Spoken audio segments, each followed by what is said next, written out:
안녕하십니까. KTV 시청자 여러분. 러시아 소치에서는 동계올림픽이 막바지에 이르고 있습니다. 열대에 속한 인도네시아에서는 관심을 갖고 있지 않은 듯합니다.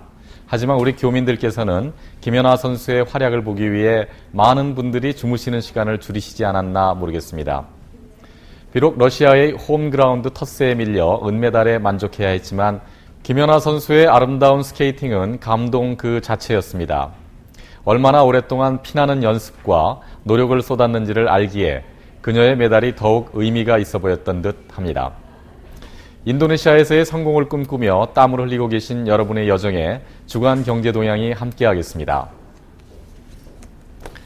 이곳 시간으로 지난 2월 20일 미국 연방공개시장위원회, 즉 FOMC의 의사록이 발표되었습니다. 미국의 경제 지표들이 다소 부진하더라도 양적 완화 축소는 계속 강행하겠다는 연준이 이사들의 의지를 확인할 수 있었습니다. 또한 소수이긴 하지만 금리 인상 시기가 빨라져야 한다는 의견도 있었습니다. 당초 전임 의장인 벤 버냉키는 저금리 기조는 당분간 유지될 것이라고 하였지만 이제는 양적 완화 축소 일정과 규모뿐 아니라 금리 인상이라는 새로운 변수에 대해서도 신경을 써야 할 것으로 보입니다. 또한 중국에서는 HSBC와 시장조사업체 마켓이 공동 조사한 2월 중국 제조업 구매관리자 지수 PMI 예비치가 48.3으로 집계되었다는 소식이 전해졌습니다.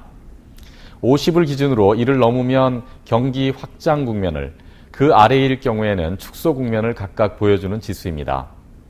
이는 당초 전문가 예상치였던 49.6은 물론 전월 49.5보다도 1.2포인트 떨어진 결과입니다. 최근 7개월 중 최저치로 떨어진 PMI 예비치 발표로 중국의 경기 둔화에 대한 불안감이 더욱 고조되는 모습입니다. 한편 이런 소식이 전해지자 신흥국 통화들은 일제히 약세를 보이는 모습이었습니다. 하지만 루피화의 경우 그동안 다소 가파른 모습으로 환율 하락, 즉 평가 절상이 지속되다가 2월 20일에는 미 달러당 11,825루피아로 마감하며 전주 대비 155루피아 떨어진 모습을 보였습니다.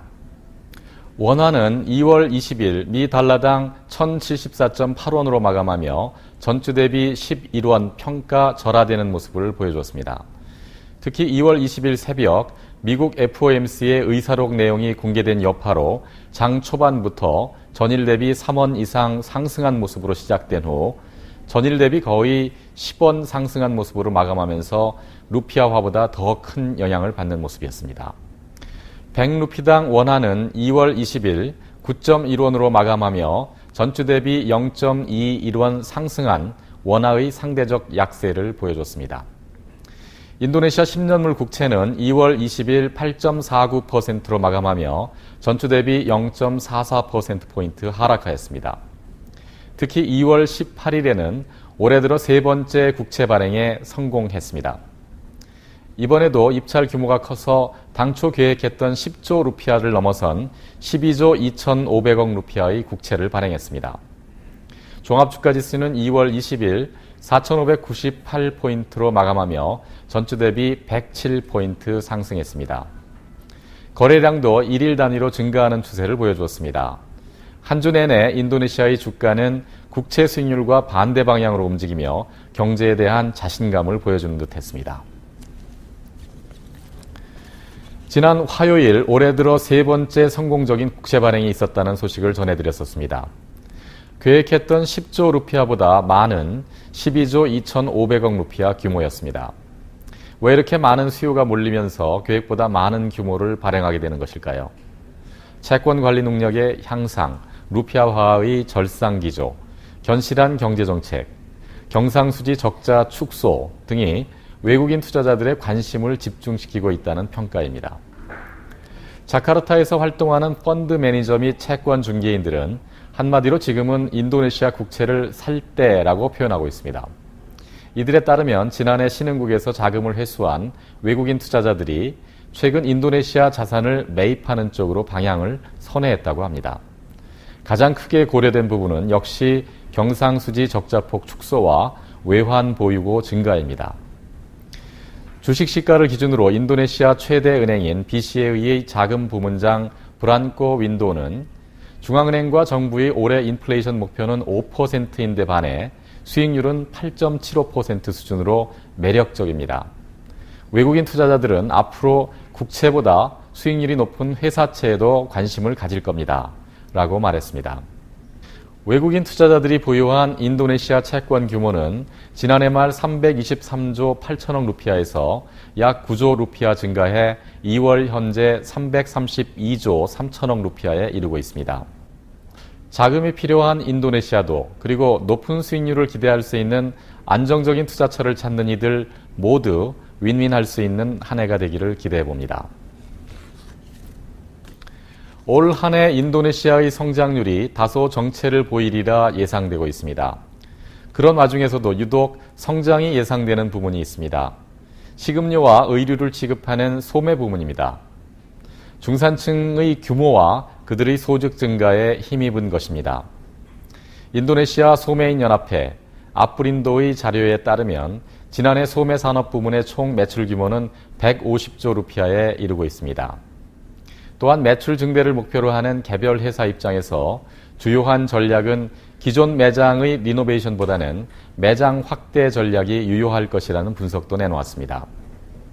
실제 99곳의 하이퍼마켓을 운영하는 마타하리 푸트라 뿌리마는 올해 22곳의 매장을 추가 신설할 계획이며 이를 위해 7천억 루피아의 자금을 확보해 놓았다고 합니다.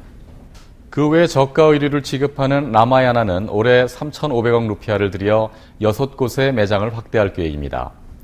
다양한 브랜드를 보유한 미트라 아디 푸르카사는 6천억 루피아를 들여 250여 곳을 확충할 계획입니다. 그 외 전자제품 소매점, 체인 슈퍼마켓, 백화점 등도 확장 계획을 세워놓고 있습니다. 전문가들은 경쟁과 비용 지출이 높아지고 있는 상황이지만 향후 상당 기간 동안 소매 산업의 성장은 지속하리라고 예상하고 있습니다. 구매력과 생활 수준이 향상되고 있는 게 가장 큰 기폭제가 되고 있습니다. 최근 10년간 인도네시아의 GDP는 5배로 증가하였고 1인당 GDP는 최근 5,000불 규모에 다가가는 중입니다. 정부 예산의 개정의 필요성이 제기되고 있습니다. 지난 수요일 정부는 루피아화에 대한 새로운 환율 예상치와 석유 시추량 등 정부 재정을 예측하는 주요 변수들을 변경한 수정안을 의회에 제출했습니다. 인도네시아의 정부 예산을 예측하는 주요 변수로는 6가지가 있습니다. 환율, 석유 시추량, 경제 성장률, 인플레이션, 국제 수지 및 석유 가스 생산량 등입니다. 기존 예산안 편성 시 올해 예상 환율을 미 달러당 1,500루피아로 가정했었습니다. 하지만 최근의 현실을 반영하여 미 달러당 11,500에서 12,000루피아로 변경키로 한 것입니다. 석유 시추량과 관련해서는 당초 하루 87만 배럴의 원유를 생산할 것으로 예상했었습니다. 하지만 현재까지 하루 80만 4천 배럴에 그치고 있습니다. 원유 생산 등을 관장하는 에스카카 미가스의 예상치도 하루 80만 배럴에서 83만 배럴인 점을 감안하면 기존 예산안 작성 시의 가정치와는 상당한 차이를 보여주고 있습니다. 그 외 경상수지 개선에 따른 언급이 있었습니다. 올 한 해 동안 GDP 대비 경상수지 적자폭을 2에서 2.5% 사이에서 관리하겠다는 것이 그것입니다. 이는 대외적으로 안정적인 경제 상황을 보여주는데 큰 효과가 있을 것으로 기대하고 있습니다. 이러한 가정치 변경에 따른 실제 예상 효과에 대해서는 크게 보도되지 않습니다. 다만 찻딥 바스리 재무장관은 차기 정부가 정책을 펼 수 있는 여지를 만들어 놓겠습니다. 라는 발언을 한 것으로 미뤄볼 때 새로운 정부 출범 전까지는 다소 긴축하는 모습을 보이지 않을까 예상됩니다.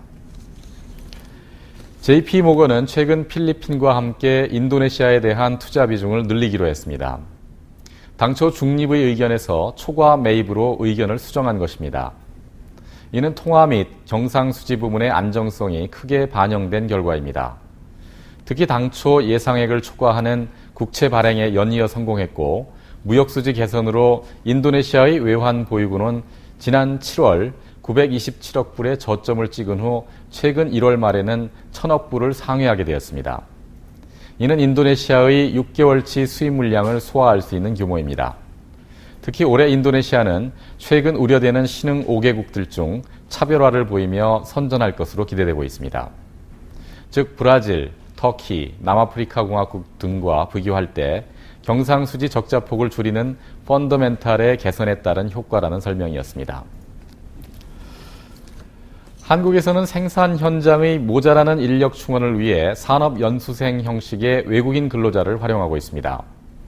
인도네시아도 많은 인력을 한국으로 보내고 있는데요.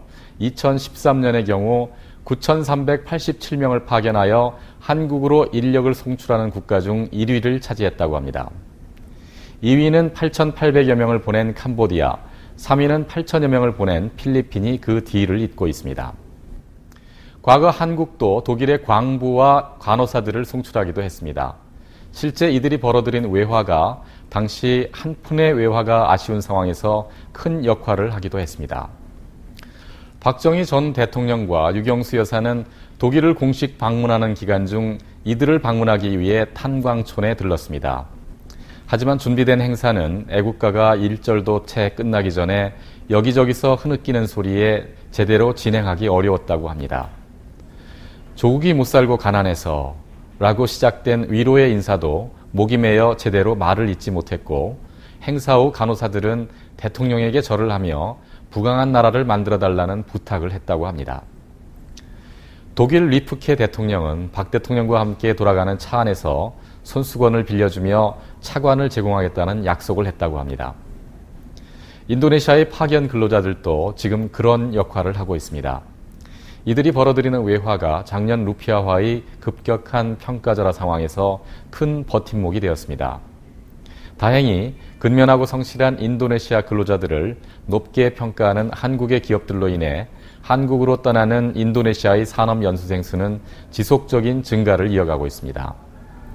근로자 개인의 차원을 넘어서 양국의 더욱 긴밀한 협력으로 이어지는 계기가 되기를 바랍니다. 지금까지 시청해 주신 여러분 감사합니다.